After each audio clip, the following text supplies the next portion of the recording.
Black Star Network is here. Hold no punches! I'm real revolutionary right now. Black power. Support this man, Black Media. He makes sure that our stories are told. Thank you for being the voice of Black America, Roland. Stay black. I love y'all. All momentum we have now, we have to keep this going. The video looks phenomenal. See, this difference between Black Star Network and Black-owned media and something like CNN. You can't be Black-owned media and be scared. It's time to be smart. Bring your eyeballs home. You dig?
Folks, today's Wednesday, April 8th, 2026, coming up on Roland Martin Unfiltered, streaming live on the Black Star Network. It is Henry Aaron Day. On this day, 58 years ago, Henry Hank Aaron broke Babe Ruth's record for most career home runs. We'll look back on that, also show you my interview with Hammer and Hank in 2017. Plus that year, I was also honored, personally chosen by him as one of his Courage Award winners. And so we'll show you some of that as well. So lots to share with you. Will America finally unite to remove Donald Trump from office? Well, my goodness. After Trump threatened to end civilization in Iran, Democrats and Republicans are like, what the hell is this fool? They're calling for the invocation of the 25th Amendment. Ain't gonna happen, but they're talking about it. Consumers are feeling the financial strain caused by the war in Iran. Prices for gas, food, and baggage are rising, including housing sales slowing down. We'll talk with the founder and CEO of the Neighborhood Assistance Corporation of America about that. In Georgia, a Trump-backed Republican prosecutor won the special election for the seat formerly held by Marjorie Taylor Greene, but Democrats overperformed in a huge way. We'll tell you about that. In Wisconsin, progressives now have 5-2 majority in the state Supreme Court. We'll tell you about that huge win as well. Plus, in tonight's Shop Black Star Network segment, we'll discuss skincare for grown-ups with the co-creator of Care Beauty, a brand specifically designed for mature women. It's time to bring the funk. Roland Martin Unfiltered. On the Black Star Network, let's go. He's got it. Whatever the miss, he's on it. Whatever it is, he's got the scoop, the fact, the find. And when it breaks, he's right on time and it's rolling. Best believe he's knowing. Putting it down from sports to news to politics. With entertainment just for kicks, he's rolling. It's on go, y'all. It's Roland Martin, yeah. Rolling with Roland now. He's funky, he's fresh, he's real, the best, you know he's Roland Martin now.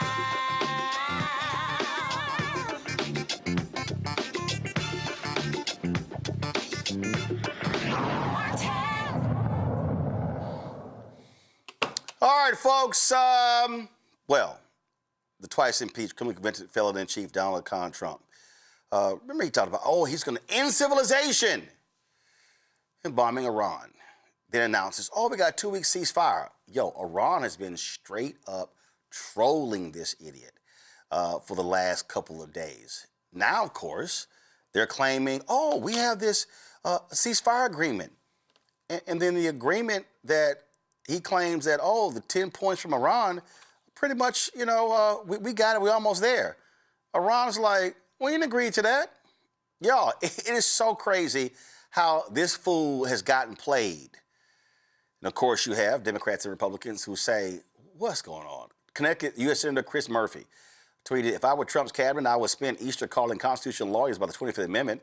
This is completely, utterly unhinged. He's already killed thousands. He's going to kill thousands. He's going to kill thousands more. California U.S. Representative Ro Khanna had this to say: we need to invoke the 25th Amendment and remove Trump. Threatening war crimes is a blatant violation of our Constitution and the Geneva Conventions. He also posted this video calling on the removal of the convicted felon-in-chief. Listen.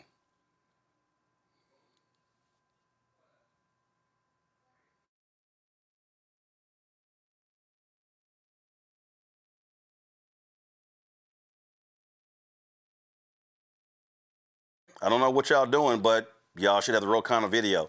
All right, Congressman Ilhan Omar tweeted this. This is not okay. Invoke the 25th Amendment. Impeach, remove. This is unhinged. This unhinged lunatic must be removed from office. Representative Sylvia Garcia chimed in. She said President Trump's threats isn't just intimidation. He is openly calling for war crimes. As a Christian, I'm calling for peace. As an American, I'm calling the Republicans and the Congress to act immediately. Donald Trump is unfit to be president. He must be stopped. It's time for the 25th Amendment. This war must end. We need diplomacy, not bombs. We need peace, not war. Even some Republicans weighed in. Former Congressman Marjorie Taylor Greene said, 25th Amendment, not a single bomb is dropped on America. We cannot kill an entire civilization. This is evil and madness. But let me tell you what's also madness, y'all. When you have people like the idiot Megyn Kelly. Now, mind you, this is the same idiot Megyn Kelly who said, I don't care if Donald Trump drops a nuclear bomb, I'm still going to vote Republican. That's what she said, okay? But now all of a sudden, Megyn has some issues with what he says. Listen to this, y'all. Roll it. Now, as you can imagine, that post did not go over well with the Iranians or with many Americans. I mean, I don't know about you, but I am sick of this shit. I'm sick of it. Can't he just behave like a normal human? I mean, honestly, like the president, 3D chess, shut up. Fucking shut up about that shit. You don't threaten to wipe out an entire civilization. We're talking about civilians just casually in a social media post.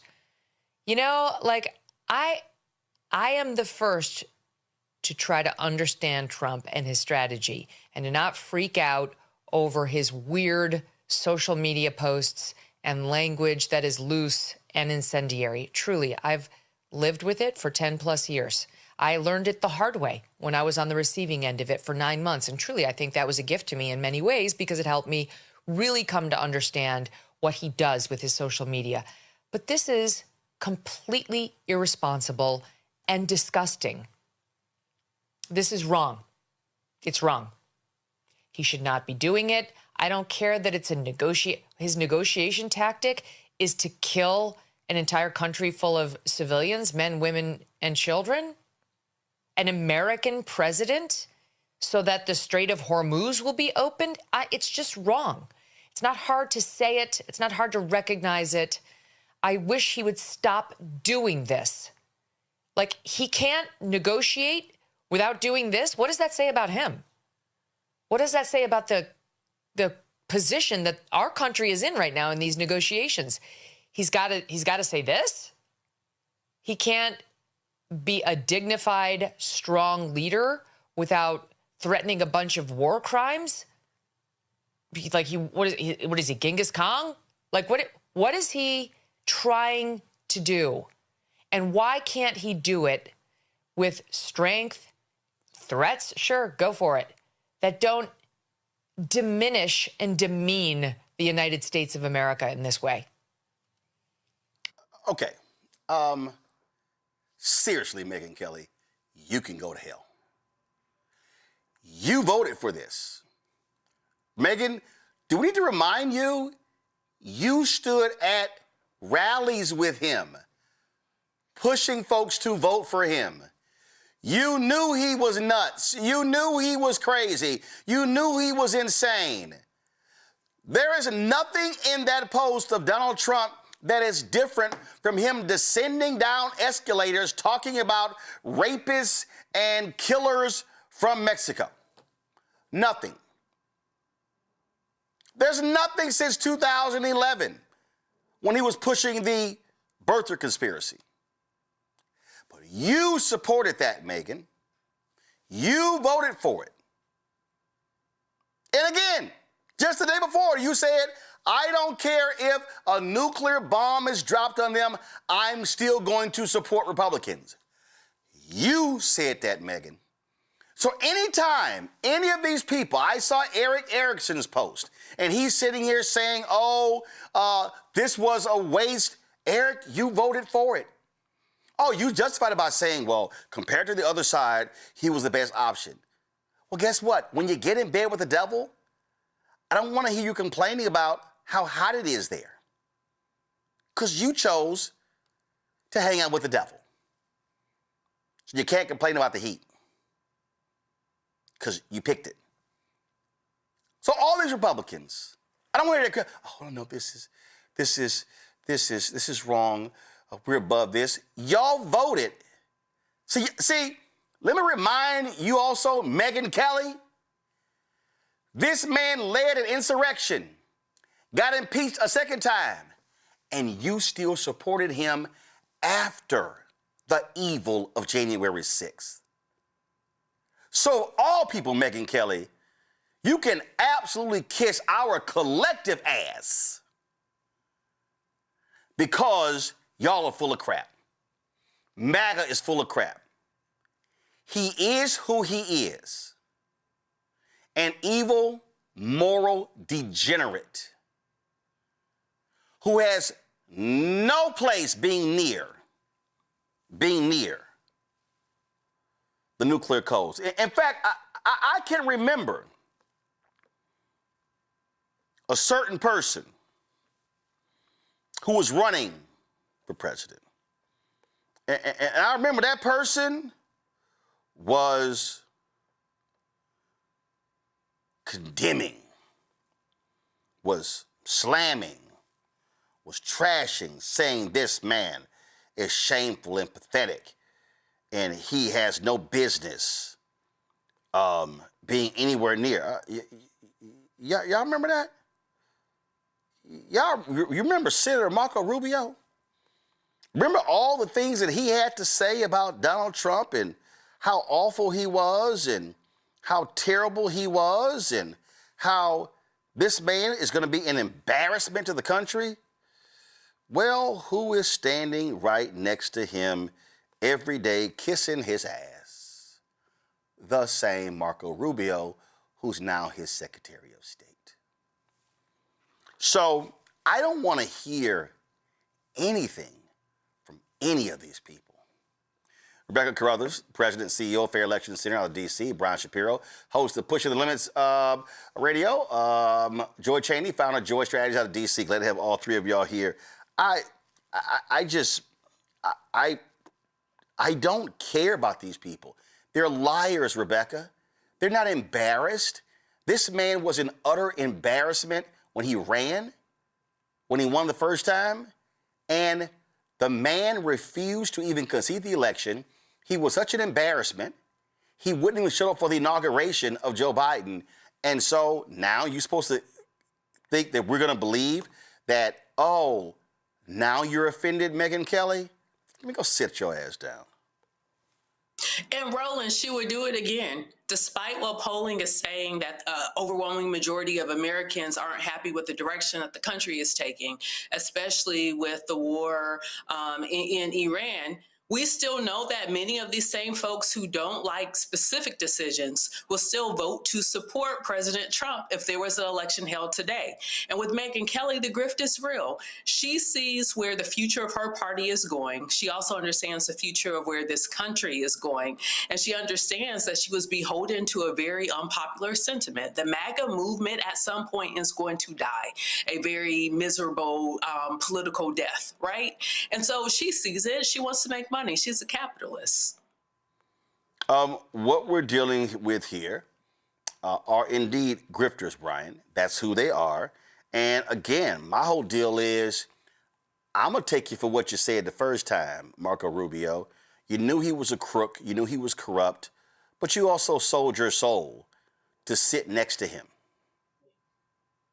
Marco Rubio once said that if Donald Trump wasn't running for office and his father didn't give him a $500 million company, he'd be selling fake gold watches in Manhattan. Now, as you said correctly, Roland, he is kissing his ass. What have we gotten from this war? First of all, we were told that there was a ceasefire. Now we learned today there was no written agreement for a ceasefire. Market manipulation. The Strait of Hormuz has closed down again. Both Israel and Iran have broken the ceasefire deal. Iran agreed yesterday to what was this 10-point plan, and this 10-point plan was all for Iran, and no, we didn't get anything out of this thing yet. Donald Trump, Pete Hegseth in his press conference today, Caroline the Liar Levitt, all lying. They're all lying, saying that this was an America First 10-point plan. It was an Iran 10-point plan. And now the war has begun again. And I'd like to know who made $170 million in the market with oil yesterday before Donald Trump announced this alleged ceasefire. I think we should investigate that as well. But I'm sure Kash Patel won't do that. Megyn Kelly has no credibility. These MAGA grifters, as you pointed out, have no credibility. They're despicable. They're disgusting. And, you know, that's why we all call it a cult, Roland. That's why we all call it a cult. What have we gotten out of this war other than our brave men and women coming home in caskets? This costing us $2 billion a day, might I add you. And we've gotten nothing out of this in another 2 weeks. I'm telling you right now, this is not a conspiracy theory. I don't even think there was a ceasefire, Roland. I think this is bullshit. I don't think there was a ceasefire. I think this was market manipulation. The Strait of Hormuz is now closed. They're literally lying about it to the American people today. I mean, I don't know where this war goes. I don't even think Pete Hegseth and Donald Trump know where this war goes. But we're not getting anything out of this deal, and more innocent people are dying, Roland. You know, Joy, go to my iPad, Henry.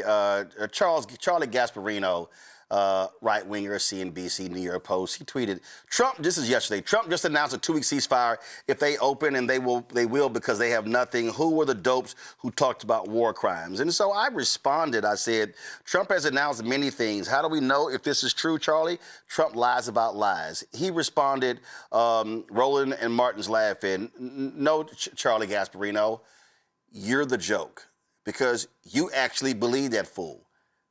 We all knew no one believed the ceasefire was real, and Iran is sitting here laughing. And now it's like, oh, Iran's 10-point plan, and it's amazing. The so-called deal looks amazingly like the one Obama had already negotiated, except for this one gives Iran more than even that deal. But this is supposed to be Mr. Art of the Deal, the great negotiator. Iran is going to have more money after this, right, than they had before, because now people have to pay to gain access more than they were doing before, differently, because there was a deal in place. And this is what Donald Trump consistently does. He tears things down. He creates a crisis to distract from the last crisis. And then he has to create a solution. And then he says, look, we created a solution. But then when you look at the fine print, it's not really a solution. It puts us in a worse position than we were to begin with. Right? And the only people who've somehow made money are his people. Everyone else loses. Donald Trump has once again done what he's done with many of his companies, completely made a mess of things. He is a walking, dangerous disaster. The reason we were talking about war crimes is because what he was tweeting about or truth socialing about is considered a war crime. And Republicans were saying it was considered a war crime. He said it. None of the rest of us would have even thought an American president would openly propose and threaten engaging in a war crime against civilians. It is he that brought that into the forefront. The other thing I'd mention is when you were talking about, who said all these things bad about Donald Trump? Hell, you meant Marco Rubio, but I could have thought you were talking about J.D. Vance. He has, in the past, said horrible things about Donald Trump. I believe he akined him to Hitler, okay? So now he is his vice president. None of these people are credible. They are completely lacking in credibility. The only brand that they have is one of disingenuousness and going with the highest bidder. And the unfortunate part is that now they have, attached themselves to someone that even doesn't reflect their values. I also agree with Rebecca to the extent they have any. I also agree with Rebecca. They're looking beyond and they're turning the page and they're seeing Donald Trump is frankly,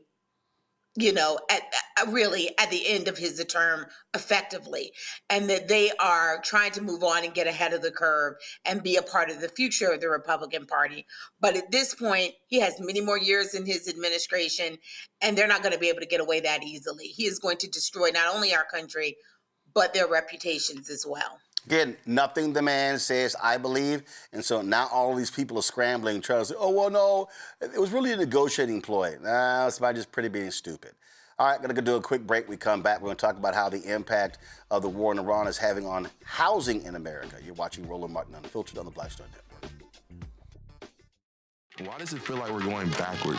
Voting rights under attack, schools stripped of funding, Black history erased. This is the Trump MAGA agenda. They want to take us back. They are redrawing congressional lines in states across the country, deciding who gets power and who gets silenced. We see what this is, a power grab. Virginians won't be fooled. Show up, vote, take back our power. It's a temporary measure that gives the people, not politicians, the final say. Vote yes by April 21st. Hey, I'm TD Jakes, and you are watching the Black Star Network. All right, folks. Listen, we have seen a dramatic increase in prices in many areas. You name it, it's gone up. Gas, food, all sorts of things. But this war with Iran could very well drive us into a recession. Jamie Dimon, JP Morgan Chase, others have talked about the impact of this on the American economy. And it's causing, in so many sectors, price of goods to go up. You talk about the Strait of Hormuz, guess what? It's not just a question of oil coming out of there. You also have products. We had John Boyd on talking about how fertilizer has gone up some 40% for farmers as well. Guess what? Housing is a part of this. Now we're hearing airlines saying fuel is going to be going up. As a result, Delta's fee hike is $10 for the first and second check bag. $50 charge applies to a third suitcase. Yeah, all of this stuff is happening right before us, folks. Spring is normally the busy time for housing. Well, guess what? That's going to be affected as well. Bruce Marks, the founder and CEO of the Neighborhood Assistance Corporation for America, joins us right now. Okay, Bruce, for people who don't understand this, okay, how does this war in Iran impact housing in America? Well, it's great to be on, Roland. So I would say when we talk about affordability, the one issue, the most important issue around affordability is the cost of housing, whether it's rental or it is to purchase a home. So, yes, we have to be concerned about gas prices and food prices, but affordability is really fundamentally around housing. So when you look at it, since the war in Iran, that, interest rates have gone up between 0.5% and 1%. And that's a significant impact on, people buying homes. And, but the one issue out there that is a bipartisan issue is the cost of housing. And that's where there really is an opportunity to bring down housing costs for people purchasing and for people renting. Okay, and obviously interest rates are one thing, but even those building homes, their supplies are increasing, which is going to impact prices. But if you look at, yes, you have to be concerned about the cost of the resident. Looks like, all right, what's up with Bruce's signal? Look, we have an issue with Bruce's signal. So let me know we got the signal back. And sorry, it dipped in and dipped out there. All right, Bruce, can you hear me? Yes. All right, so the beginning of that question, we lost your signal. So go ahead and repeat your answer. Sure. So we can talk about, the building of the housing, and that's clearly important, and the cost is going up. Absolutely. But look, we're losing more homes to these Wall Street landlords, Blackstone, Invitation Homes.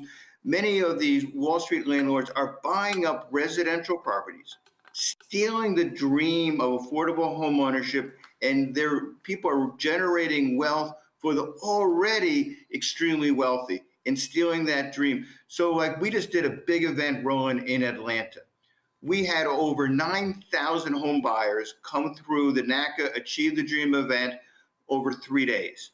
And the number one issue is people saying you can get people pre-approved. You can get people with, NACA's Best in America mortgage, which is no down payment, no closing costs, no fees. And today's fixed rate is 5.5% without consideration of one's credit score. So as good as that is, and as great of an opportunity, if you don't stop these corporate Wall Street landlords for paying cash for properties that should go to home buyers, particularly in the minority community and for, people who've been subjected to systemic racism, that's a devastating impact. So I think the focus has to be more on stopping these Wall Street landlords and then focus on reducing the cost of building.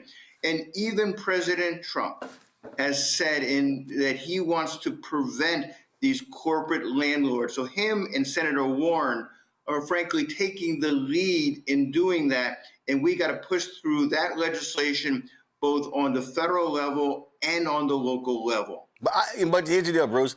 I don't believe that he's sincere. I believe that that was him trying to grab onto something that's hugely popular, and it hasn't gone anywhere. So I don't trust Donald Trump at all when it comes to this very issue, at all. And I would agree with you, but I would put I wouldn't just put that I'm not defending Donald Trump. And I agree that it hasn't gone, but I would put that on re-elected officials across the board. You don't see the Republicans or the Democrats standing up to these Wall Street investors. So I think, but from a grassroots point of view, what you saw with what Donald Trump did is he understands, as does Senator Warren, that this is a grassroots issue that, both parties have to pay attention to. And you see neither party standing up, taking on these Wall Street, investors out there. Get them to do that, and they didn't do that either. So on this one issue, Roland, I would say it's a pox against both of the political parties. Yeah, I mean, it's a real thing. We've talked about it on this show. I want to bring in my panel right here. Brian, I remember being on CNN in 2009 when the deal was cut with Wall Street. And I criticized President Obama then. I said, if there was any time that we had to fix Wall Street, it was now. They had no choice. There was nothing else they could do. They needed the federal government bailout. And he made a decision to stand them up because he did not want to see the economy recede even further. Right. But that was the time to fix it. And what ended up happening, they talked then about toxic assets, and that was mortgages. We bailed them out. They then said, cool, we're going to take this money, shore up our bottom line. I remember Citibank was trading under $1 or something like that. Said, we're going to shore up our bottom line. They held onto those homes. And then when the market recovered, they just decided to start selling off units of 25,000 or so to private equity. And I remember it there in Nevada, in Arizona, other places. And so if you actually had the money, you were like, man, we can get our first home. You can't compete against those Wall Street entities, and they're becoming even more pervasive. And something should be done. Unfortunately, it is not. Yeah, and Roland, I look at the Biden administration, and we know for 4 years Republicans were blaming Joe Biden for high gas prices. Let me tell you something. It wasn't Joe Biden's choice to become president during a global pandemic, and it certainly wasn't Joe Biden's choice for Vladimir Putin to invade Ukraine. But as I said, for 4 years straight, Republicans blamed Joe Biden for high gas prices. By the way, they were headed in the right direction to the point where Joe Biden left office. But now, all of a sudden, this was a choice. I think all of us could agree on that. Donald Trump made a choice to go to an ill-advised and I would argue illegal war. But now, all of a sudden, we can print money. And gas prices, it's patriotic to spend $6 a gallon for gas. Somehow now it's patriotic. Well, let me tell you something. It's not patriotic. Not at all. And it's interesting because they want to take away Medicaid, which they have for 20 million Americans. They want to take away government programs like food stamps and other programs away from Americans because we need to conserve, right? Where are all those Doge people now? We're spending $2 billion a day on this war. Gas prices are through the roof. But those same people that were blaming Barack Obama, that were blaming Joe Biden, now all of a sudden it's okay. Roland, these are some of the biggest hypocrites on the planet. It's despicable. It's disgusting. This was a choice. And Democrats always seem to have to pick up the mess every single time. Barack Obama did it coming out of the George W. Bush economy, which was horrible. Another ill-advised war, no weapons of mass destruction. And Obama had to get us out of that hole. Joe Biden did the same thing after Donald Trump's first administration. And now it appears as though, and let's hope that a Democrat is going to have to do it again. And I repeat, this is important. This was a choice that Donald Trump made to go to war in Iran. It wasn't Joe Biden's choice taking over as president during a pandemic, but it's never cause and effect with these Republicans when a Democrat is in office. But then when it's somebody's choice, they're okay with printing money. again, the biggest hypocrites on the planet, Roland. The other thing here, Bruce, that I think. Yes. Go ahead. Go ahead. But let me just add this. I think the Democrats have to be more than just being anti-Trump. And that, there's really an opportunity, and people on the grassroots level want to see the solutions out there that the Democrats or the Republicans, but someone's dealing with affordable housing crisis, and it's not there. You have unanimous consent that we have a housing crisis. No one disputes that. But you tell me out there, what are the actual solutions? I mean, we put forth legislation in Georgia called the NADA Act. Neighborhood Ownership, Transparency, and Accountability Act. So that will limit what these Wall Street landlords can own. It will it'll make it transparent so you can break through the LLCs. And they'll hold them accountable to make sure that the properties is inspected and up to good standards every year. That's the kind of legislation we need on the federal level and on the state level. And if I can add one more thing, we remember what built the white middle class after World War II. It was the VA no down payment mortgage. That should be the standard that everybody stands with, saying we can rebuild our neighborhoods with a no down payment, no closing cost mortgage, and take what NAC is doing and make that the national standard. But we don't see those solutions out there. And we have to be better than just anti-Trump. We have to have those affordable solutions. Thank you. Well, on that particular point there, when I look at what's happening with this war in Iran, it does have an impact on housing in another way, Joy. When Donald Trump submitted his budget, guess what? There are cuts in that budget to housing programs. Again, here we are with a housing crisis, and their response is, remember, he gave that speech to all those so-called Christians in the East Room. Oh, well, we can't afford daycare. We can't afford Medicare, Medicaid, because we got to pay for this military.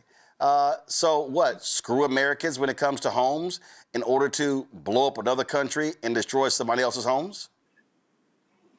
I mean, exactly. The truth is Donald Trump doesn't care about average, everyday people. I think he's made that clear. And if it sounds like we're a broken record, it is because he is so consistent across almost every area. One of the reasons you don't have indiscriminate wars is that they also have unintended consequences. Intended and unintended consequences. This happens to be one. But this is also about having a lack of focus on America first, right? Which is one of the things that he promised. Focusing on the things that average, everyday Americans are dealing with. The fact that the American dream is further and further out of their grasp. Home ownership, affordable home ownership. Today, Rebecca and I are part of two of the same organizations. I won't name them tonight, but in one of the things we did is we worked with a group of girls. And today we were talking about the policy issues that these girls care about. And the number one issue that they named was housing affordability in Washington, D.C.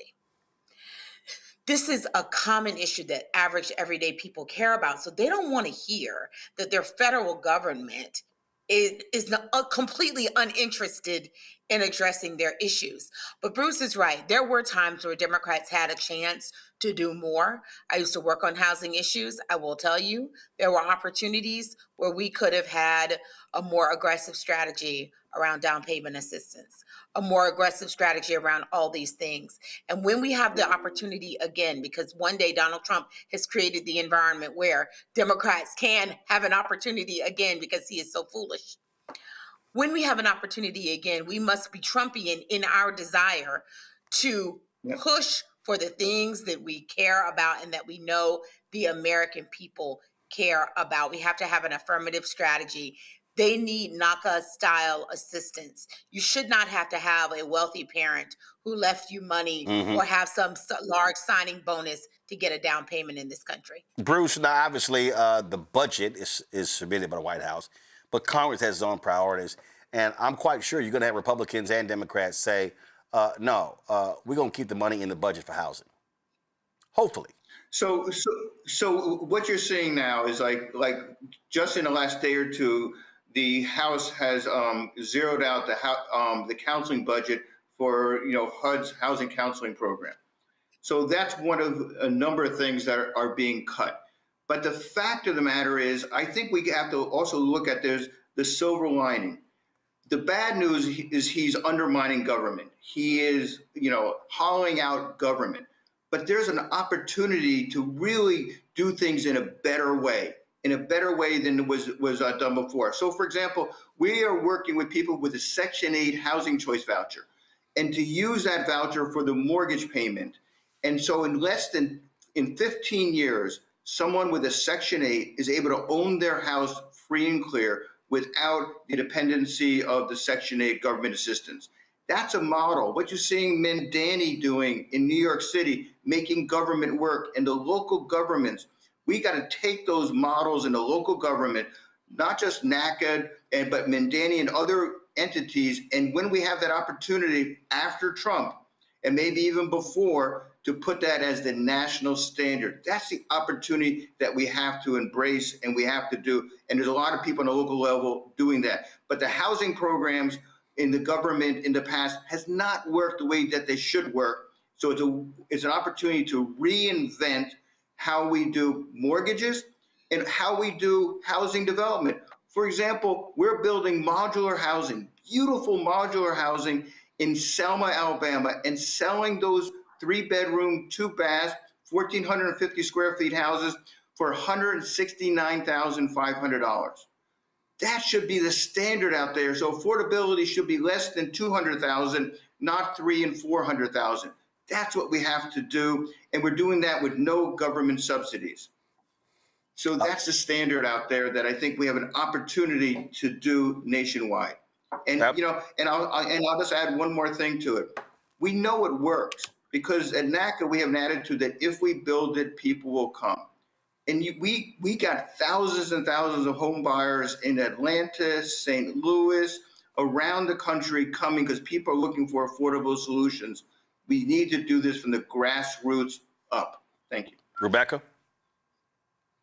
Yes, so Bruce, both of you and Joy brought up some really good points about how previous policy, I think about 2008, 2009, could have been stronger to actually support keeping people in their homes and keeping the cost of home building and home ownership lower. I remember all of the debate around TARP, trouble acid recovery program, and how that money was used to bail out I remember the slogan, bailing out Wall Street instead of Main Street. And the concept was if you gave money directly to the people, they would be able to pay and actually to stay in their homes. And I think about how it impacted the Black community, that billions of dollars in Black wealth was effectively lost because of people being forced out of their homes and not be able to afford their mortgages anymore.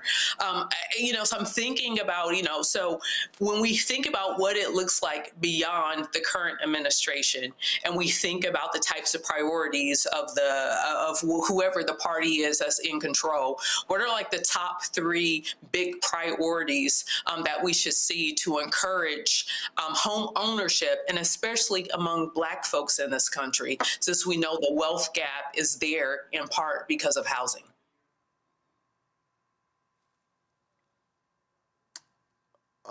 Bruce, are you still there?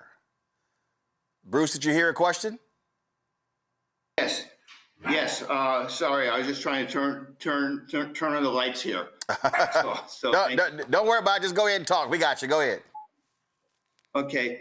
Yeah. So that opportunity is there. I mean, but we have to be really clear. During the Obama administration, so much, there were 3 million. Over 3 million. Homeowners, overwhelmingly people of color, who lost their homes through no fault of their own during the Obama administration, where he was criticizing, where he said it was a responsibility for both the homeowner and the investors.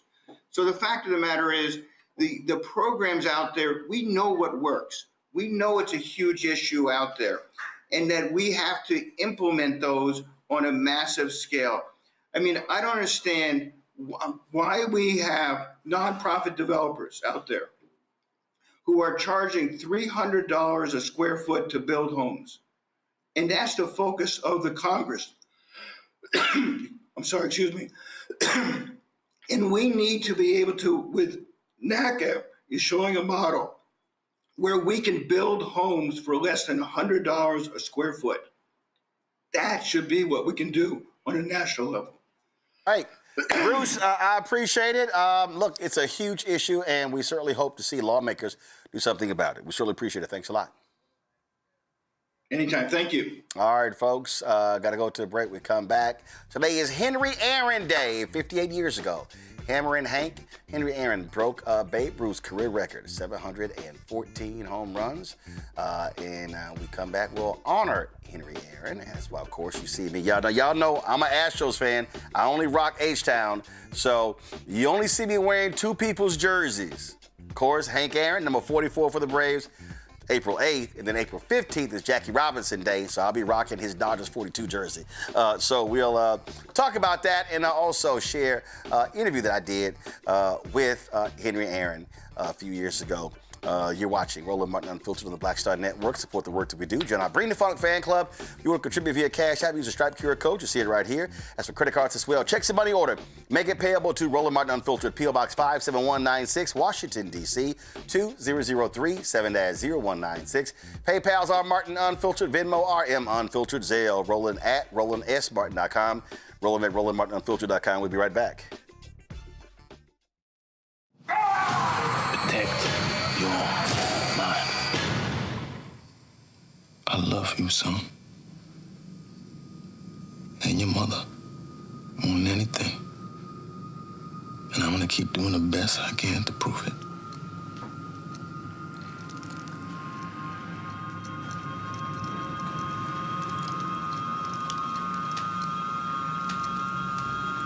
If you're seeing it in your mind, you can create it. Protect your mind, son. It's your greatest asset. Protect your mind.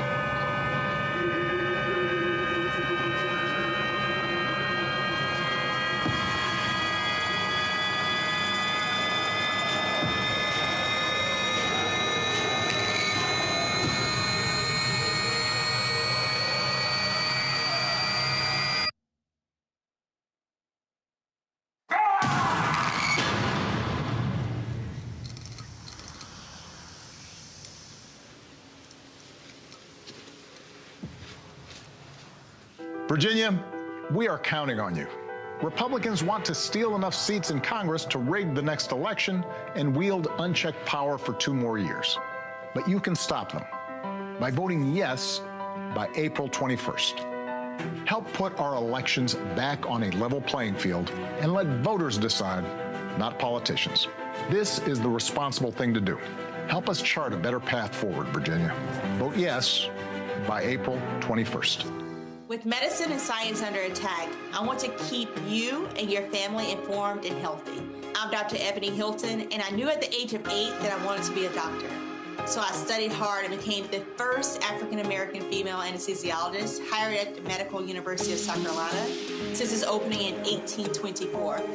And I always say I was made into a doctor, but I was born to be a mom.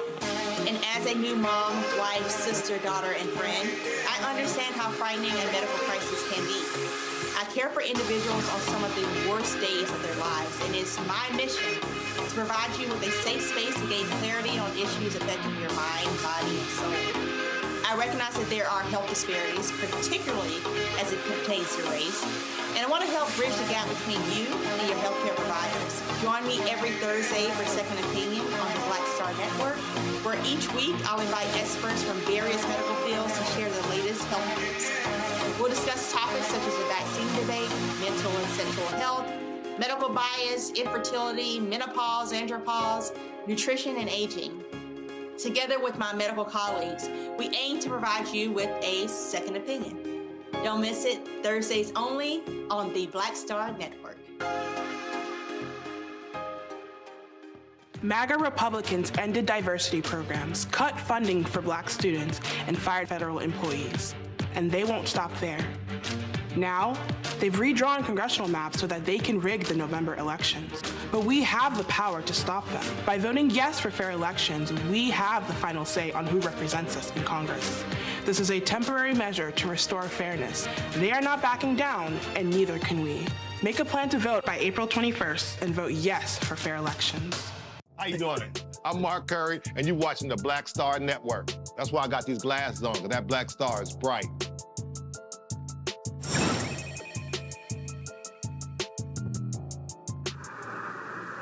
And stay a professional and pitch his game. 1 ball and no strikes. Aaron waiting, the outfield deep and straight away. Fastball is a high drive into deep left center field. Buckner goes back to the fence. It is gone.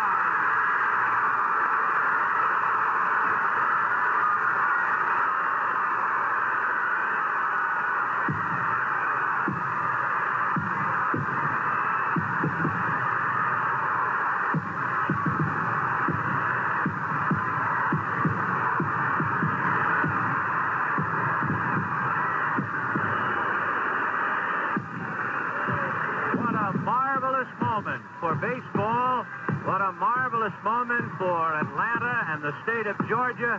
What a marvelous moment for the country and the world. A black man is getting a standing ovation in the Deep South for breaking a record of an all-time baseball idol. And it is a great moment for all of us, and particularly for Henry Aaron, who was met at home plate not only by every member of the Braves, but by his father and mother. He threw his arms around his father, and as he left the home plate area, his mother came running across the grass, threw her arms around his neck, kissed him for all she was worth. As Aaron circled the bases, the Dodgers on the infield shook his hand, and that was a memorable moment. Aaron is being mobbed by photographers. He is holding his right hand high in the air, and for the first time in a long time, that poker face of Aaron shows the tremendous strain and relief of what it must have been like to live with for the past several months. It is over. At 10 minutes after 9 in Atlanta, Georgia, Henry Aaron has eclipsed the mark set by Babe Ruth.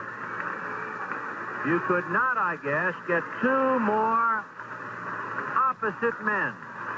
The Babe, big and garrulous and oh so sociable, and oh so immense in all of his appetite. And then the quiet lad out of Mobile, Alabama, slender and stayed slender throughout his career. Ruth, as he put on the... Folks, history was made on April 8th, 1974. And what was really crazy about that, you see that film, his mom hugging him, she was afraid that a sniper was going to take a shot at her son. And she said, if they shoot, they wouldn't have to hit me and hit him. Henry Aaron dealt with massive amounts of racism in America in breaking that record. It was not a great opportunity for him.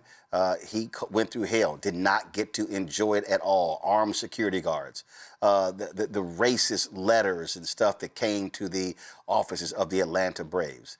But he kept on. He eventually hit 755 home runs. Historic career. Entered the Cooperstown, the Baseball Hall of Fame. Went on to become a baseball executive and also a big-time entrepreneur businessman in Atlanta. Well, 2017, I got an opportunity to sit down and chat with him at Operation Hope's Global Hope Forum, and this was our conversation.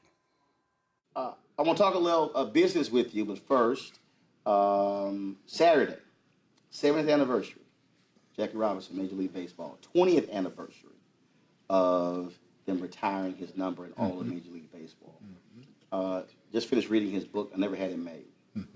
And I said to anybody, you have to read this book to understand that this was a different kind of brother. Yes, he was. And now that we're talking about it, you know, they're getting ready to erect a statue of him in Los Angeles Saturday. It just so happened that I've gotten 3 or 4 calls, and I've just wish and trying to figure out a way that I can be there. And Rachel, who doesn't travel that much, is going to be there with him, going to see that his statue be erected. So I am very proud. And, the thing I think that I think about with Jackie Robinson and the thing that he went through, it wasn't just baseball, hitting the baseball, but he had to be such a gentleman off the field. I mean, they expected him to walk on eggshells, really. And his inner self, though, was one always to fight back. Yeah, well, that's right. So to temper that. Yes. So he just had it. And the last time I saw Jackie, of course, was at, I believe it was in Cincinnati, when he made a statement and said, I'll be more happier than anybody in the world if I can see a black man at least coaching third base. So those are the things, and those are the things that really made me feel like I was walking in the footstep of a giant. I've said this repeatedly. Some people got mad at me. I didn't care if they did get mad at me. So there was so much made out of the first African American in Major League Baseball. But I've reversed it. I've said, no. The best Major League talent was in the Negro Leagues. That was called Major Leagues because they had better stadiums, better uniforms, travel. I said, but when it came to the talent, I said, the Major Leagues was the Negro Leagues. Oh, it's no question about it. Absolutely no question. In fact, when anybody talked to me about my upbringing and how I came about and started playing baseball so rapidly, I said I got my education through the minor leagues, playing in the Negro League with players that really helped me learn how to play the game the way it was supposed to be played. And the reason I think that's important is because if we keep perpetuating this notion that we're trying to be accepted into their arena, we are negating the excellence that was in our own place. It's sort of like there's so much made about when an African American kid gets accepted to an Ivy League school, or they get accepted to an HBCU. People go, okay, whatever. When I go, wait a minute, why do you think that is better than this? Well, actually, baseball was a dull game before we started playing. And when I say we, I'm talking about people like Jackie Robinson, Campanella, and Newcomb, and all of them. And then along came, of course, our guys like Maury Wills and et cetera, who really put some excitement back in the game. Baseball was just a game like hit a baseball, Babe Ruth hit a baseball, stay at first base, hit another base. It was like that. It was really, to be very honest with you, it was a very dull game compared to what it was later on when those players came along and really put some excitement back in the game. It's kind of like, I guess you would kind of say that it was kind of like boxing until Muhammad Ali came along and really started showing and putting a little pep into it. It was substance and style. Yes, that's what it was, and that's the way baseball was, Jackie Robinson retires, goes into business. You finish playing, go into business. Folks don't talk about the reality of how sports legends also begin to break barriers when it came to the business side. Because up until the early 1970s, African Americans were not allowed into corporate America. Well, you're absolutely right. And I'll tell you how I got into it, really. I was traveling on a plane one day, and I happened to be on the same plane as Mr. Frank Bellotti, who owned Church's Chicken at the time, who was involved in Church's Chicken. And he asked me, did I want to go in business? And I said, yes, I'd love to. He said, well, what, do you want to open up a restaurant? I said, yes, just give me an opportunity. And it's like anything else, all we want to do is just give it a chance and make the playing field a little level so we can have the same opportunity as you had. Just give us a shot. That's all we want. And I said, just give me an opportunity. He said, do you know anything? Well, I said, I don't need to know it, just give me an opportunity to do some things that I wanted to do. And he did. And I went from 1 to 2, and what do we got now? I think we got something like 25 or 30 restaurants. And then you went to other areas. I went to an automobile business, Yeah, I got that. And so it was, all we wanted to do, as I said before, and I keep saying this, in everything, no matter what it is, we had the President of the United States did such a marvel and a hell of a job. And there is absolutely no reason that we can't do anything that we want to do once the playing field gets level and we can have an opportunity to do those things. Obviously, today is different when you see baseball players making $100, $200, $300 million. They don't have to create that second career. But what do you say to them when it comes to making that amount of money, the kind of impact they could have post-baseball career? And I think about that. I think about when I first started playing baseball. I started with $5,000 a year as a salary. That was my salary. And playing in the Negro League, I made $200 a month. But, I didn't let that stop me from doing what I had to do. I realized that things were going to get better. And I realized that if I keep my head above water and do what I was supposed to do, that I was going to make as much money as I wanted to make and share it with as many people as I wanted to share it with. And that was the most important thing. We go through so much when you look at just the history of the black athlete. You look at it, whether it's basketball, whether it's baseball, whether it's football. And there's no doubt, I believe, that you can tie in the advancement of African Americans in civil rights in this country to the success of black athletes, making it clear, as you said, as what James Brown said, just open the door and I get it myself. Right. Well, they forget about Kurt Flood. And if it don't be for Kurt Flood, the millions of dollars who these athletes are making now would not have a chance. And basketball forgets about Spencer Haywood. Yes, I think about all of these things, and I had a chance to look at some of the athletes, especially some of the athletes that was played way back, Bill Russell and et cetera. You can go on and on and on, who paved the way for all of us to be where we are. I realized that just because I was making $200 a month or making $5,000 a year, that I wasn't going to always stay there. If given the opportunity, and I fought like hell to make doors open for me, to show people that if given the opportunity, not only me, but every black can do the same thing. Is that why, for you, speaking at this conference is important? Because you're talking about creating opportunities, and this is about connecting people. It's about relationships.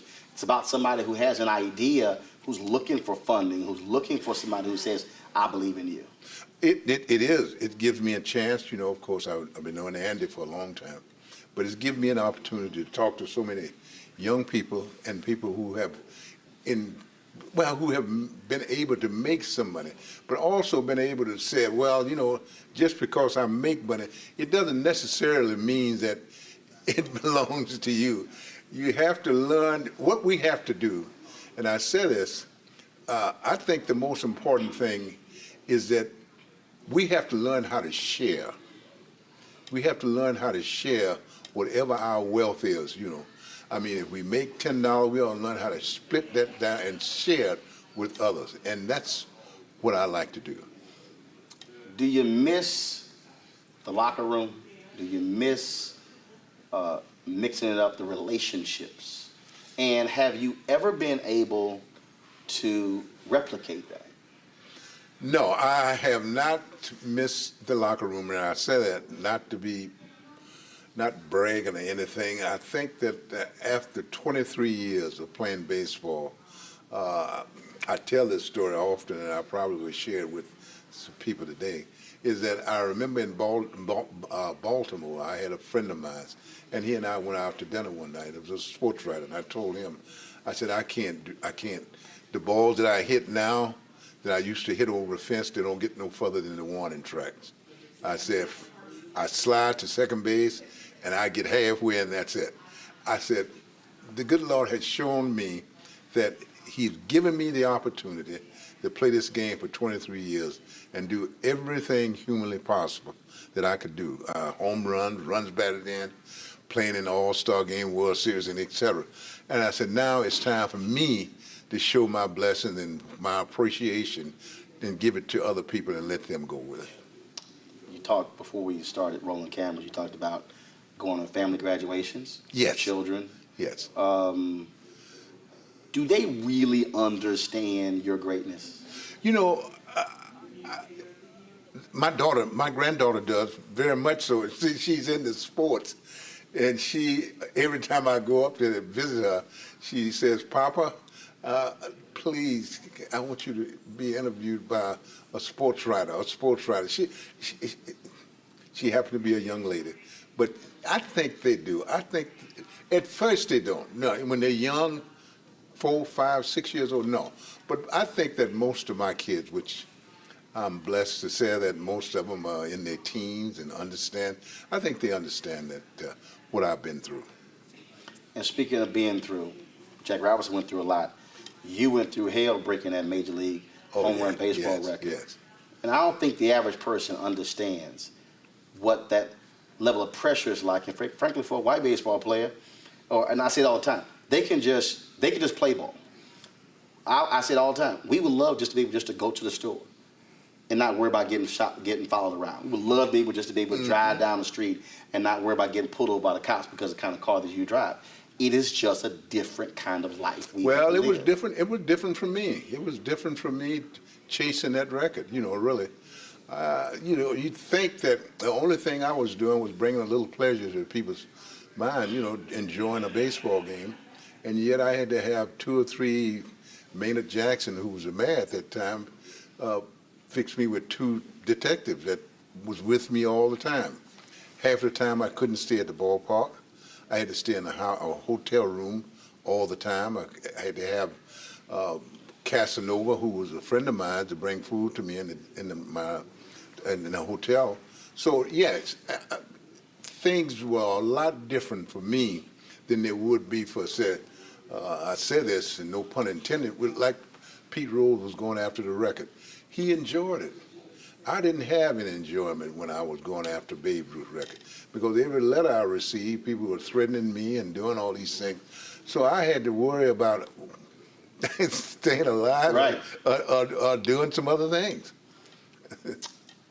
I look at players today. They want to play football. They want to play basketball. I grew up playing baseball, but then there was a point where I fell out of love. I fell out of love with it. When you see the few number of black players today, what crosses your mind? I'm worried about it, really. I am. I'm worried about it, and I have brought this to the commissioner, even Bud Selig, who was commissioner before, and I've brought it to Ron Manfred. I brought it to all of mine that, you know, that it's a problem. It is a problem. And how do we solve it? It's a long issue, you know, really. It's something that I think that if you think about, when you think about the economic struggle that and I'm talking about we as black folks have in this country, if it's a struggle, we gonna feel the pinch. Black folks gonna feel it more than anybody. And when we talk about baseball, baseball is a very, very expensive sport because you have to have the right field to play on, you have to have the bat to play with, the glove to play with, and if your mother and father is not working to do these things, it can't do you any good. So I think that in all, I think that I just like to. I don't know what I can say to say that I hope that in the next few years that we can see more blacks playing this game. There's a kid out there right now, cannot hit home runs, can't steal bases, can't do any of those things, but they can be an entrepreneur. They can be a CEO. Your advice for them?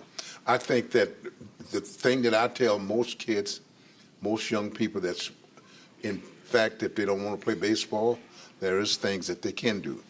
The most important thing I think I try to tell all kids, that there is no shortcut in life. Make sure that, if you want to play baseball, take it one step at a time. Some people can jump over a double-A ball and get to the major league, or you can do things the right way. Now, if you want to go into business, you got to treat people right. The most important thing, you got to treat people right and act like it is a business. The most important thing, when I was the automobile business, or whatever I did, I didn't care whether a customer came in my store and was going to spend $1.50 on a flag or anything. I treated that customer the same way that I would treat a customer that came in and had his motor overhauled. So I think that you got to learn how to do that. All right, then. Hammer and Hank Aaron, we appreciate it. Thank you. Thanks a bunch. Thank you. Folks, again, it was great to absolutely know Henry Aaron and bring my panel here. I'll tell you, Joy, we were at, it was the White House.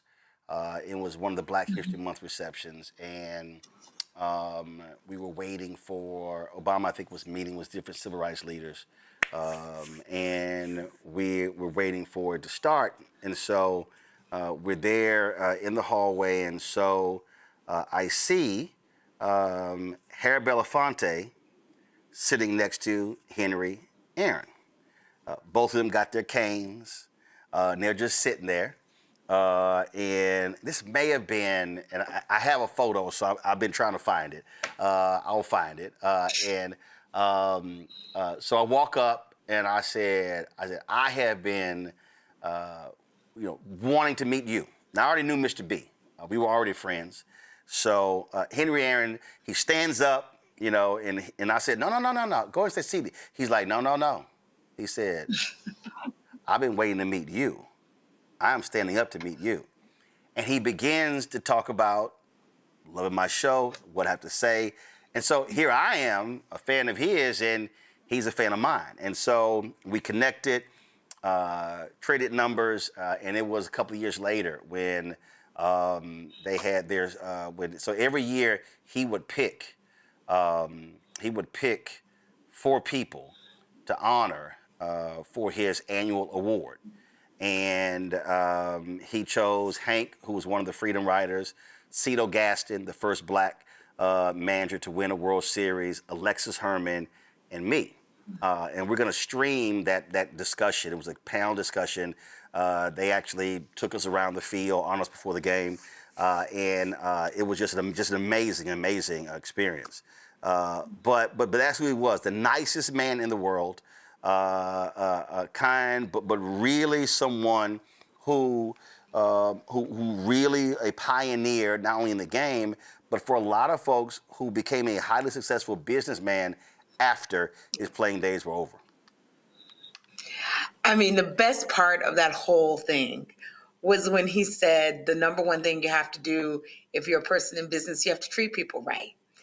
Those types of ethics, like that high character, that high mark for behavior and decorum and treatment of, humanity, man's humanity to man, is so, it feels, not popular today. We have a president who, doesn't, virtue flex or virtue signal. He vice signals, right? He encourages the worst in us. He's the devil in that way. At least I feel so, and I'm sure others agree.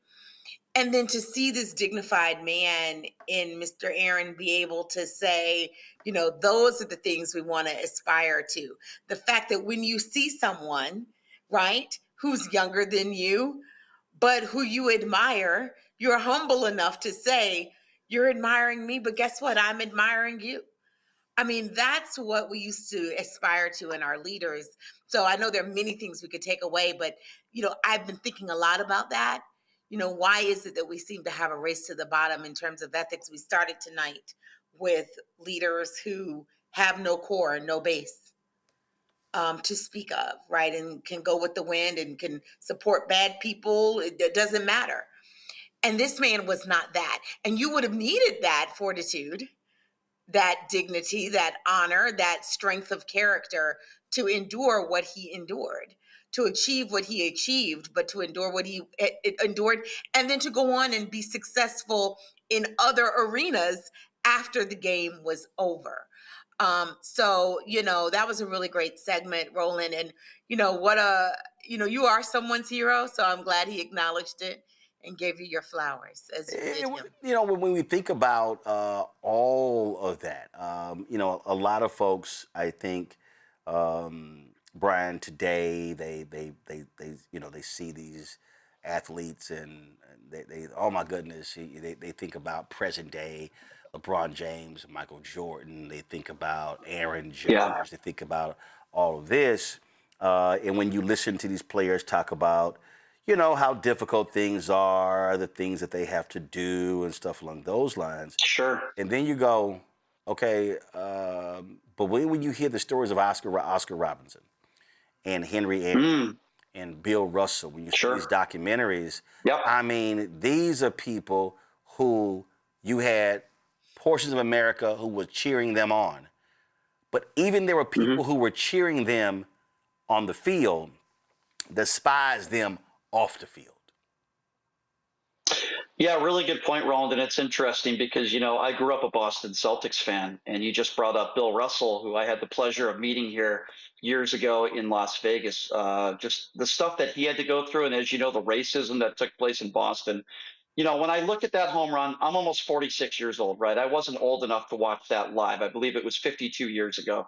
Listening to Vin Scully make that call and watching him as we watch it right now, and then watching him round the bases and hug members of his family. And let's remember, in that era, and 52 years ago, having an entire stadium of people, I would imagine some of those people probably didn't like black people, were probably racist. But to have everybody in that stadium standing up, giving him a standing ovation, it's an emotional moment. It should be for everybody, not just historians from a racial standpoint. And then you talk about what he accomplished in business. I think of him a little bit like I think of like a Magic Johnson, a little bit of a different era, but how successful Magic Johnson has been in business after basketball. But I just watching that moment, it was very rare back then. And you think of all the people that he paved the way for, not just in sports, but in business as well. A legend. Here's what I'm very grateful for, besides what we've already discussed here, is that at least he was able to see the first black president, right? He passed away, I think, 5 years ago, Roland, if I'm not mistaken. Yep. He was able to witness the first black president, which is so awesome. And at least he was able to watch Joe Biden defeat Donald Trump. I'm grateful for that, too. I'm so jealous, Roland, that you were able to have that relationship with him. What a wonderful man. And watching that home run, I haven't watched it in a little bit. It brings tears to a lot of people's eyes. And what an incredible moment. One of the most historic moments, not just in sports, but when it comes to race as well, and how it, collides with sports. It really was a special moment. And I really enjoyed that interview you did with him. I thought you did a great job. Well, I'm going to make you slightly more jealous, Brian. And I'm gonna make you slightly more jealous. Somebody who you mentioned who was also a fan of mine, who I got to meet, who when I first met him, he went, "I know you," and that was Bill Russell. Bill Russell was also famous for he not signing autographs. And when he didn't like that.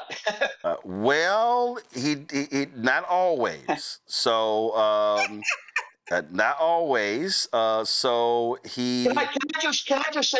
Can I defend him real quickly though, Roland? Hold on. I want to show you this. Hold on. Make sure this is connected. And this is cruel. No, I'm just saying. When he mentioned, I was like, "Oh, I was like, this man is about to cry on TV. I was like, should I do it? Okay, I'm gonna go ahead and do it." So Russell, so Brian Russell again. He was not. He was not always about signing autographs. But when they republished his book, "Go Up for Glory." His wife also hit me up. I know his daughter as well. And this came in the mail. Actually, it popped up. Let's see if we get it back. This came in the mail, Brian. And I right here. Hold on, man. Wow. Why is the connection not staying? Hold on. See, they don't want me to be right. They don't want me. Okay, I think we got it now. It keeps It keeps popping out.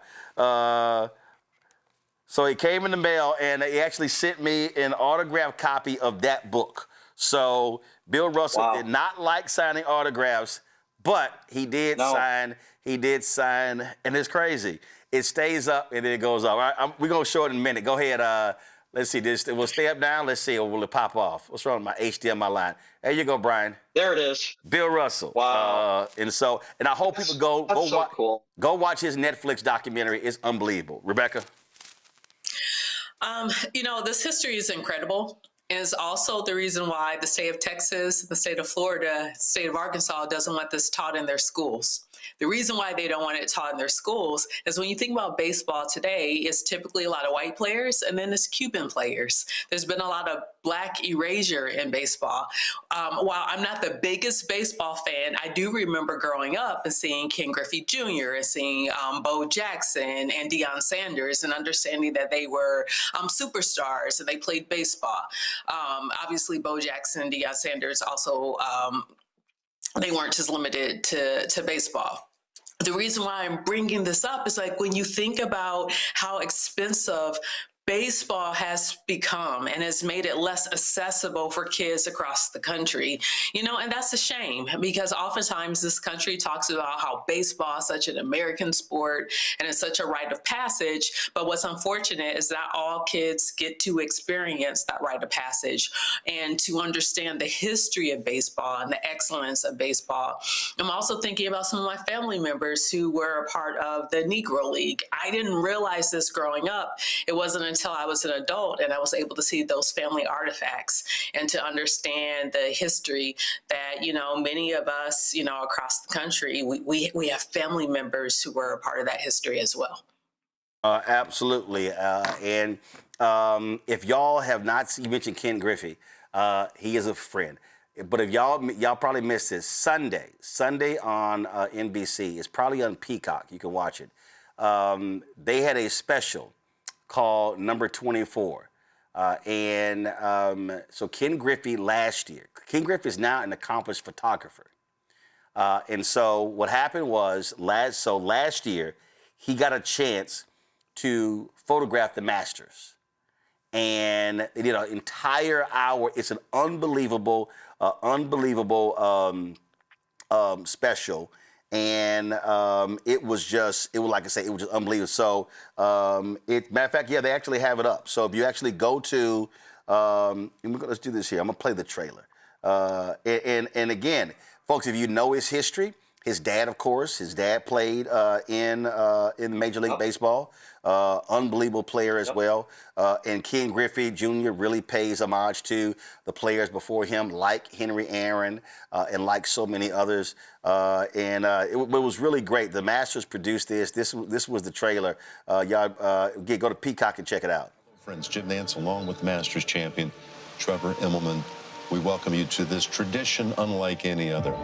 This is only just beginning today, and we've got to get a little bit more serious than we've been so far. We need pictures with sense of place, pictures that say Masters.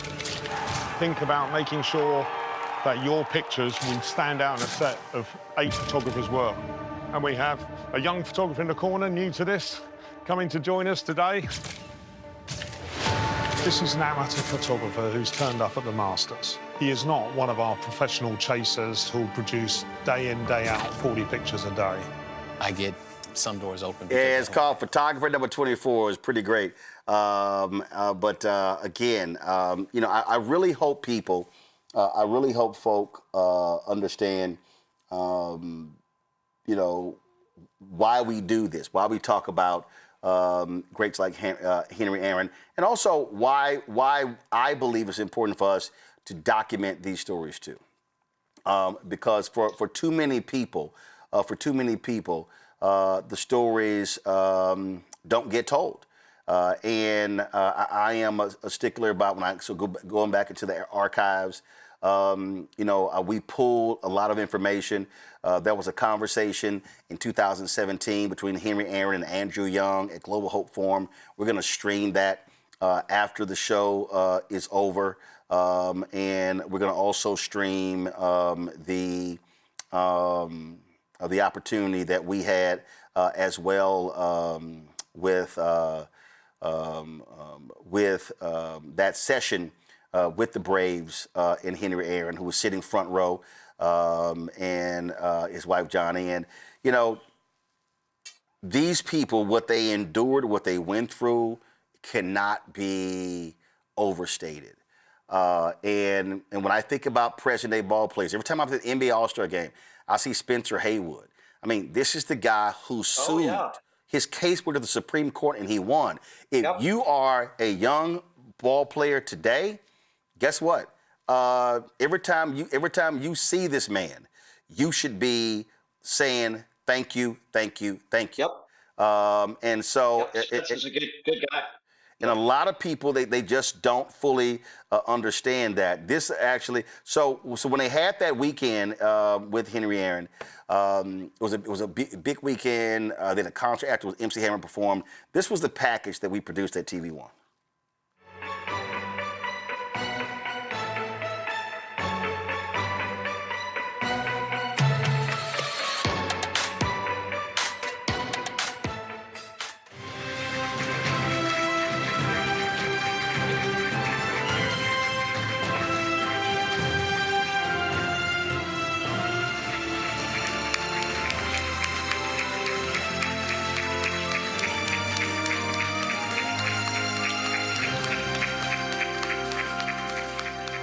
Sports is playing the role it should be playing right now? Sports can't play the role unless the people in sports assume the role.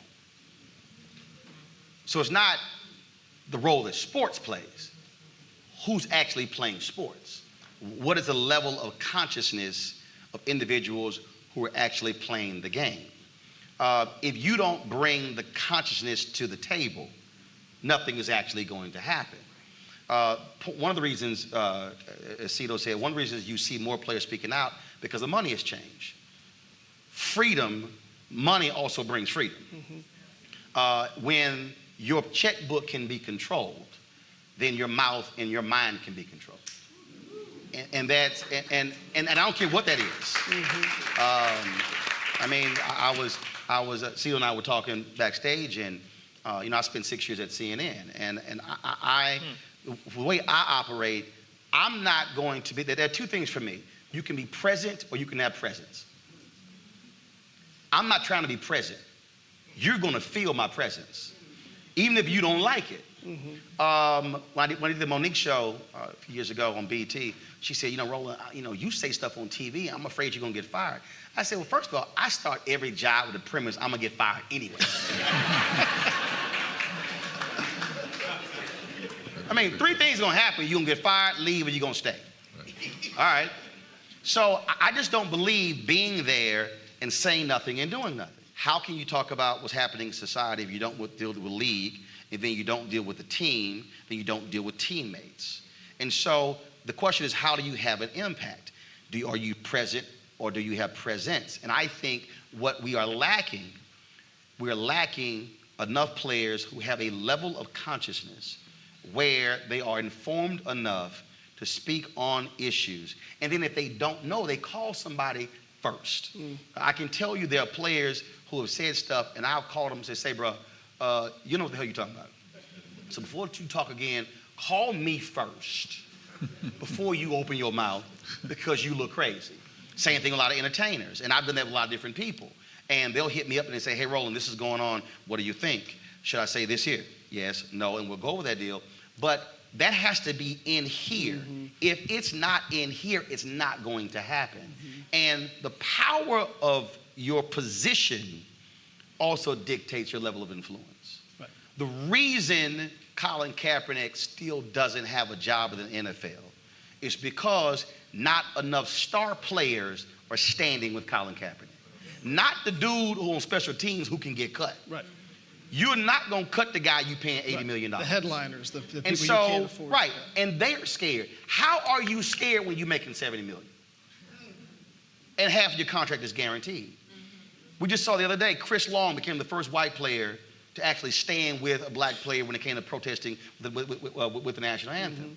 And see, even with that, people are saying, how dare you protest the national anthem? First of all, read the actual national anthem, not just the parts we sing. Read the third stanza. Yep. See, and that's part of the problem. Where we stand today in America is that we are operating based upon his story and not history. In honor of Hank Aaron Heritage Weekend, tonight, the Atlanta Braves are celebrating Negro League Baseball. Joining us on the field. So, folks, we're going to have that full conversation after today's show, so I hope you definitely check that out, because it was great to hear from Hank, one of the Freedom Riders, from, let's say, Cito Gaston, Alexis Herman. It was pretty cool, so we had a great time. And in fact, what was really interesting, I did an interview with Henry Aaron about Colin Kaepernick, and we were watching the game, and I'd asked him, had he ever met or talked to him? He said no. So I called Kaepernick and put them on the phone for them to talk. And when we did the interview, that's when, I mean, all the different networks grabbed it. ESPN had me on the air talking about it. And Hank Aaron was quite vocal about what Colin Kaepernick was doing, was supportive of what Colin Kaepernick was doing, and wasn't afraid to actually say something. This is what he said. I do. I think he's... No, it's not. I think do it again. So, Hank, you got some thoughts about Colin Kaepernick? Well, I think he's getting the wrong deal. I think that if I look at, I've been watching pro ball for a long time, and I think that if you look at all of the quarterbacks in the league right now, I think you have to say he is 1, 2, 3, 4. I don't think anybody can do the things that he do.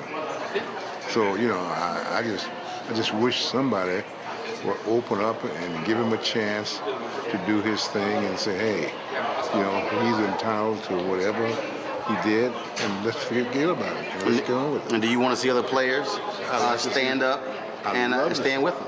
I'd love to see some other players stand up. I would love that. I think it would give him some incentive. I think it would help him. I think the thing that bothers me about this whole situation is the fact that he has gone to all these camps, I suppose, and really, and nobody seemed to think that he stands a chance of being number one. Here's a man that a young player who almost carried a team to a championship, to a Super Bowl. I remember that, because I was a Raven fan and he was playing against my team, the Ravens. But be that as it may, I think that somebody needs to give this young man a chance. And clearly owners are making a decision that they do not want him signed. I think this decision is coming from the owners. I don't think that it's coming from the general manager. I do know that Harbaugh and also Ozzie Newsome, I'm not putting them in harm's way, but I say that if they look at it and say, hey, let's open the season up, we can't open the season up with Flacco, then who's the second best? Look, you went through the experience, Jackie Robinson, players standing up. Here's a guy who's speaking about police brutality, what's happening to African Americans, and it is if they're saying, we want you guys to just shut up, play ball. Yeah, you know, and to be honest with you, I can understand what you're saying. Those days are gone by. You know, I talked to my grandson who's now going in college, and I try to tell him that, you know, when you're stopped by a policeman or something, unfortunately, you have your own right. You can tell people what to do. Now, when I was growing up, to be honest with you, many, many years ago, my mother always told me, say, if you got stopped by a cop, just throw your hands down and that's the end of it. But today, these kids are very smart. You know, and they understand and they know exactly what's going on. Well, Colin was very appreciative of your words when you talked to him. Yes, yes. And I really enjoyed speaking with him. And I just hope that somebody, I really do, I just hope that somebody will find a way to give him a chance to play. Got it. All right. Thank you. Appreciate it. Thanks for the honor. Thank you. That's called leadership right there, folks. Yes, Hank Aaron passed away 5 years ago, and hopefully baseball will actually make April 8th a day every year like they do for Jackie Robinson. The Atlanta Braves celebrate Henry Aaron Day on April 8th. But again, really all of Major League Baseball should do the same. All right, let's go to a quick break. We come back, our Shop Star Network segment, and more. You're watching Roland Martin Unfiltered on the Black Star Network. MAGA Republicans ended diversity programs, cut funding for black students, and fired federal employees. And they won't stop there. Now, they've redrawn congressional maps so that they can rig the November elections. But we have the power to stop them. By voting yes for fair elections, we have the final say on who represents us in Congress. This is a temporary measure to restore fairness. They are not backing down, and neither can we. Make a plan to vote by April 21st and vote yes for fair elections. I'm Ryan Wilson, CEO and co-founder of The Gathering Spot, and you're watching Roland Martin Unfiltered on the Black Star Network.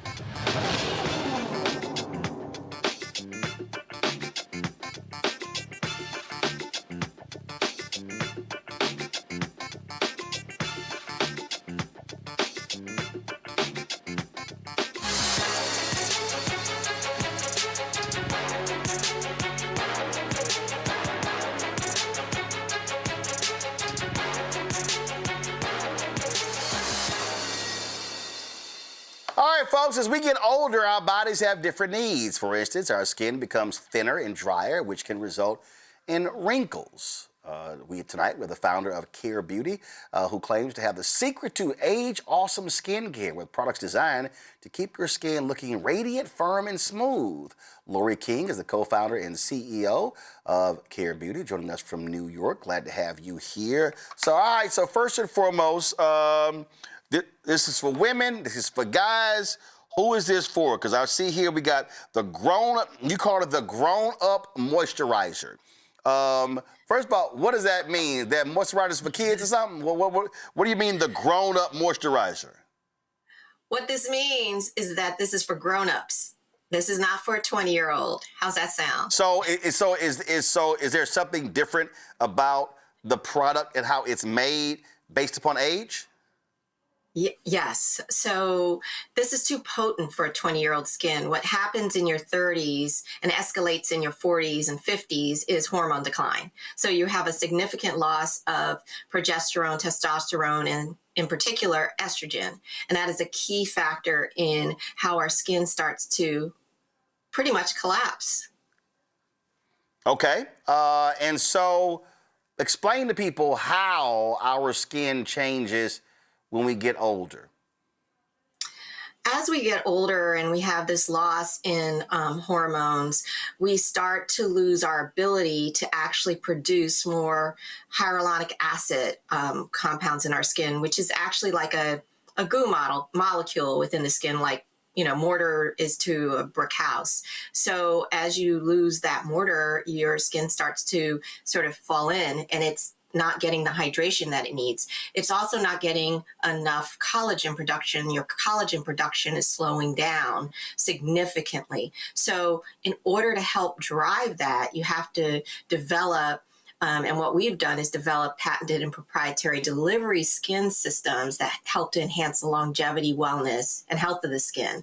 And so ultimately, as your skin is aging, it just is healthier and hence younger looking, so that you glow and that you don't have to cover yourself up all the time. Wow. Okay, so you have the grown-up moisturizer.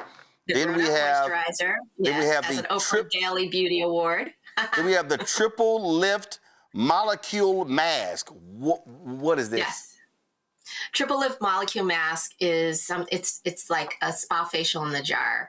A lot of these clear masks that you see out there on the market, that you see all over TikTok, what's happening is they are made of microplastics. And a lot of people don't realize that there are these hidden ingredients that are in these products that don't help your skin to excel. So we created something using a natural sugar called Pouillan that you glide onto the skin, you let it tighten, And what ends up happening is it dries just like an eggshell mask, but you feel like you've had a spa facial. It's amazing.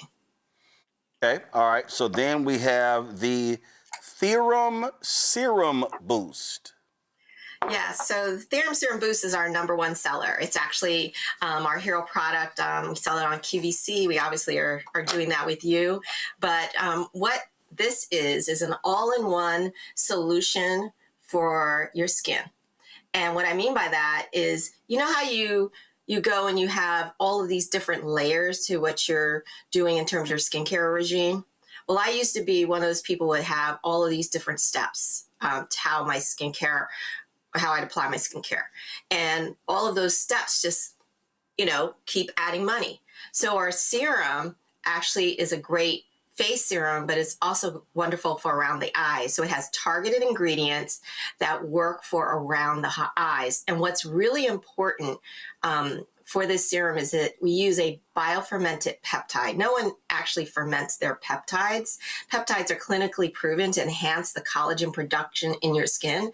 I like to say that it's a personal trainer for your skin, and that's what this serum is doing. We have a lot of wives that buy the product and then all of a sudden their husbands are trying the product, including my husband. So it's a product that was developed for women, but your skin is your skin. And as we all know, our skin is our largest organ, yet we're actually not really paying attention to it in the same way. And there aren't a lot of proprietary or patented skincare products out there, especially from Black founders. So I know you've spoken with Ron Robinson. We grew up in the industry together. My background is working with people like Elizabeth Taylor, Halle Berry, Celine Dion.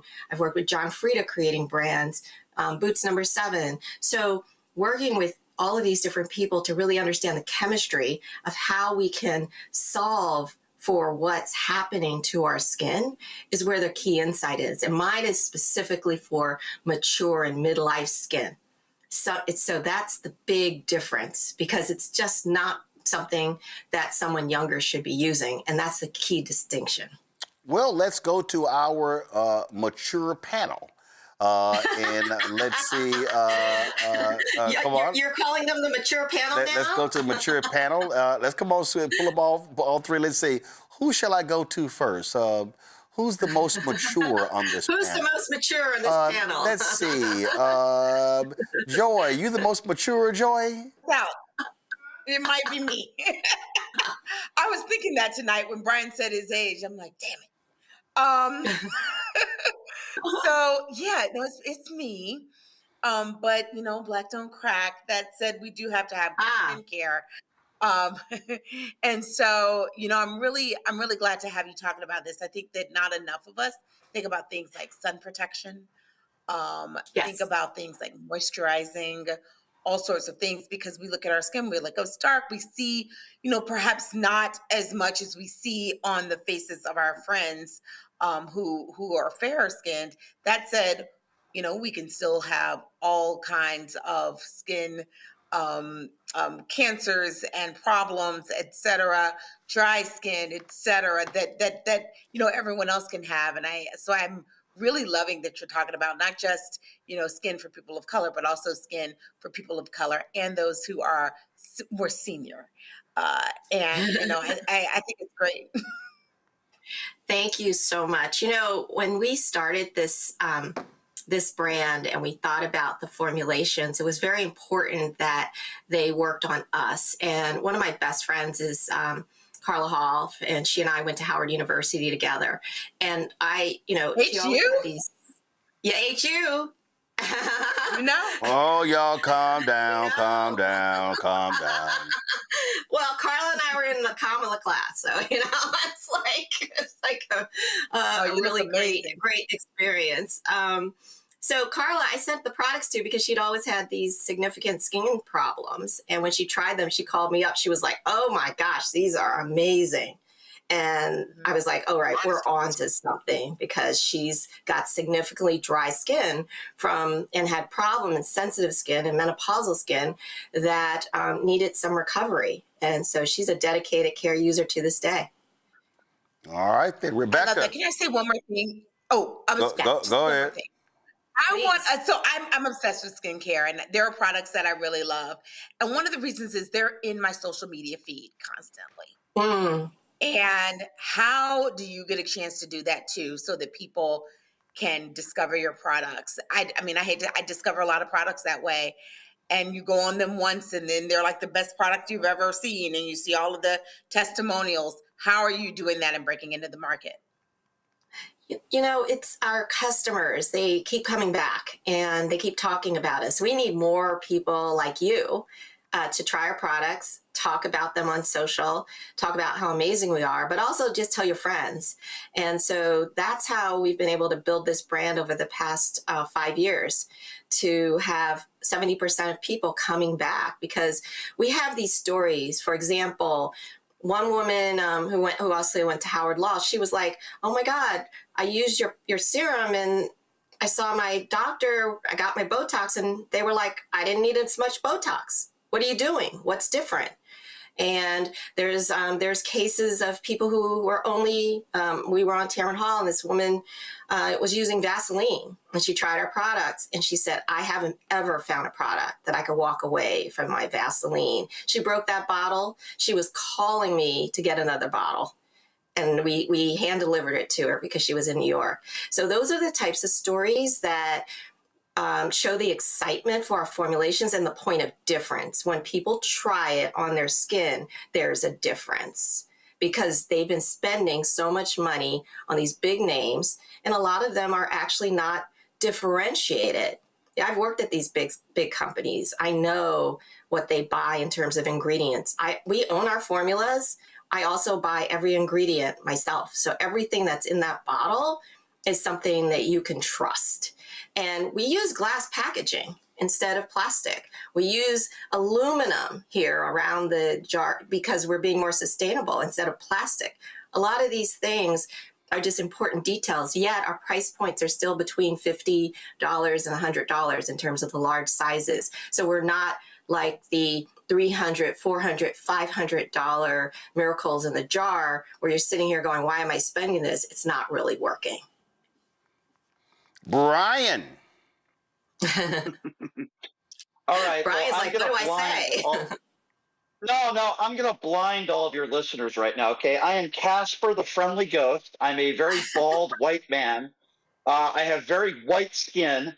And I did something very stupid the other day. I decided to play golf and not put on sunscreen. Oh, hell yeah, that's dumb.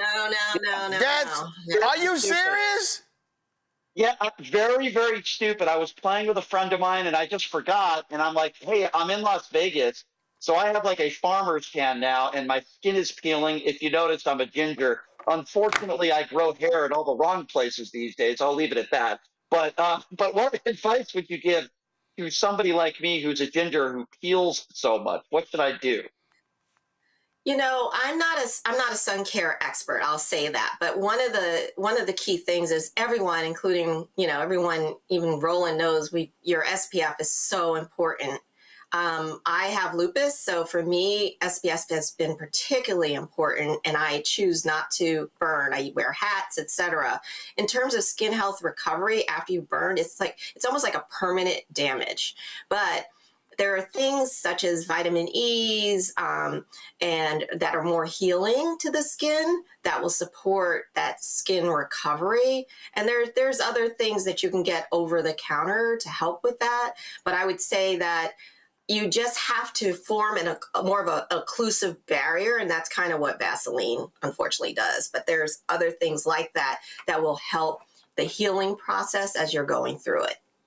I hope that helps a little bit, even though I'm not a scientist. Well, listen, I've got multiple golf bags, and I have a minimum SP 50 in each one of those bags. So, and Yes. and if you're going to be out playing, Brian, you can't put it on one time. You're supposed to reapply it after the third hour.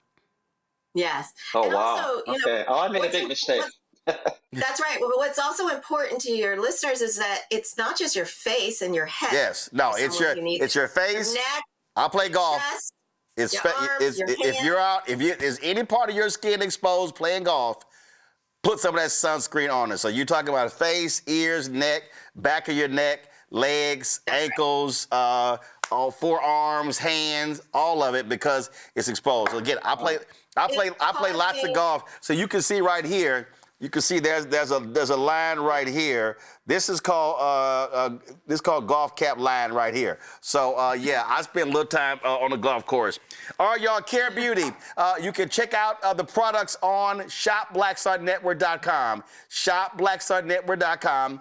Check the products out. Go to the website and please, by all means, wrong one, guys, wrong one. That was yesterday's guest. That was yesterday's guest. Come on, y'all. I need y'all to keep up. I got it. Okay, pull up Care Beauty on the site. I need y'all to be paying attention in the control room. Okay, all right. So again, go to shopblackstarnetwork.com to get the products. We appreciate it. Good luck with this, and I hope it does well, Lori. Thank you. All right. I really appreciate it. I It's good appreciate to see it. you. Thank you so very much. Let me thank Rebecca. Let me thank Joy. Let me thank Brian for being on today's show. I certainly appreciate it. Thank you so very much. And I will see y'all next time. Folks, that is it for us. Tomorrow, we will be live on the campus of Virginia State University. Virginia State University. Pull the graphic up. We're going to be there, of course, talking about this special referendum on April 21st. Early voting is happening right now. Let's pack the house. Petersburg, Virginia. We're going to be in the house tomorrow. Friday, Norfolk State University. We're going to be there Friday, so we want to see y'all in the house as well. Thursday and Friday, Virginia State, Norfolk State. Cannot wait to see y'all there. So again, check it out. All right, folks. Let's see here. We want y'all, of course, give me 1 second. So y'all are telling me the products are not on the site? Okay, we should have known that before the show now. So remember I told y'all, check. Always check. So I just sent a text to them. So folks, so we'll get that up ASAP. So I just hit the people who control the mall, let them know. So call them, please. Control room, will y'all call them? All right? Please, but I got you. But we should always know that before we have them on. All right. Do me a favor, folks. Join our Bring the Funk fan club. We wanted your support for the show, for what we do. Allow us to be able to broadcast all across the country to cover the stuff that matters as well. So do me a favor. If you want to join, you want to contribute via Cash App, please do so. Use the Stripe QR code. You see it right here. That's also for credit cards as well. Checks and money order. Make it payable to Roland Martin Unfiltered. P.O. Box 57196, Washington, D.C. 20037-0196. PayPal is R Martin Unfiltered. Venmo RM Unfiltered. Zelle Roland at RolandSMartin.com. Roland at RolandMartinUnfiltered.com. Don't forget also, download the Black Star Network app. Apple phone, Android phone, Apple TV, Android TV, Roku, Amazon Fire TV, Samsung Smart TV. Also, of course, please, again, download the Black Star Network app. Now, if you want to get our swag, please do so by going to shopblackstarnetwork.com. You name it, we got it, folks. Our hats and our T-shirts, all our good stuff. Please check that thing out right there on the site. Again, shopblackstarnetwork.com and Black-owned products. A lot of different companies, folks, on the website. So you see I'm scrolling right here on my iPad. And so you can see we got our featured founders right here. And, of course, Care Beauty is going to be added shortly. And so we're hitting the folks right now to make sure to get that done. So if you go to the website, again, you can support all of these Black-owned companies. We got comics, we got jewelry. My goodness, we've got creams, we've got skincare, we've got hair products, pet food, you name it, we got it right here on shopblackstarnetwork.com. Check out the breakdown of Brittany Noble every day, noon Eastern, right here on Black Star Network. And please check us out there as well. Again, tomorrow night, we'll see you on the campus of Virginia State University. Look forward to that. Friday, Norfolk State. Great conversation, great panelists. Let's pack the house out. Again, shout out. He's an ancestor now, but we want to shout out Henry Aaron Day today, April 8th, 1974. He broke Babe Ruth's record. Hit his 715th home run. Went on, of course, to finish with 755. So, hat tip to our dear brother, Henry Hank Aaron. All right, folks, that's it. I'll see y'all tomorrow. And tomorrow, we'll be celebrating the birthday of the great Paul Robeson. That's right. That's tomorrow. All right, folks, I'll see you tomorrow. Holla!